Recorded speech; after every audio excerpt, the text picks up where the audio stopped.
Doctor, நம்ம குடும்பத்துல இருக்கிற பெண்கள், நம்ம அம்மாவோ, இல்ல நம்ம ரிலேட்டிவ்ஸ்ல யாரோ, ஒரு குறிப்பிட்ட வயசுக்கு அப்புறம் அவங்களோட ஆரோக்கியத்துல கவனம் செலுத்துறத நிறுத்திடுறாங்க.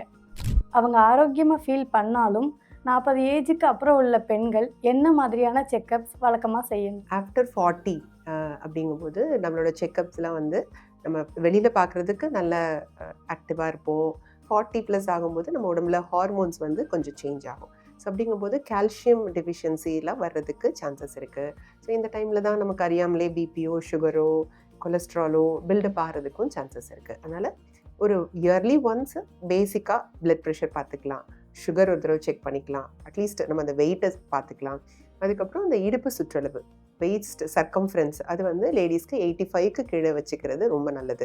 ஸோ இது 85க்கு கீழே இருந்தால் என்னன்னா நம்ம உடம்புல இருக்கிற பிபி, சுகர், கொலஸ்ட்ரால் இதெல்லாம் வந்து ஓரளவு கண்ட்ரோலில் இருக்குது அப்படின்னு சொல்லி அர்த்தம். கொலஸ்ட்ராலை கண்ட்ரோலில் வச்சுக்கிட்டோன்னா அடுத்து மற்ற ப்ராப்ளம்ஸ் வர்றதை வந்து நம்ம கம்மி பண்ணிக்கலாம். கால்சியம் குறையிறதுக்கு நிறைய சான்சஸ் இருக்குது. அதுக்கேற்ற மாதிரி உணவுகளையும் நம்ம வந்து கால்சியம் இன்க்ரீஸ் ஆகிற மாதிரி உணவுகள் எடுத்துக்கணும்.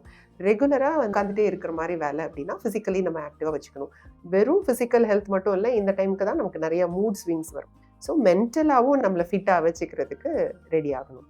பேசிக் பிளட் டெஸ்ட், அந்த சுகரு, பிபி, கொலஸ்ட்ரால் மாதிரியான பேசிக் டெஸ்ட்டுகளை வருஷத்துக்கு ஒரு முறை பார்த்துக்கிறது ரொம்ப நல்லது.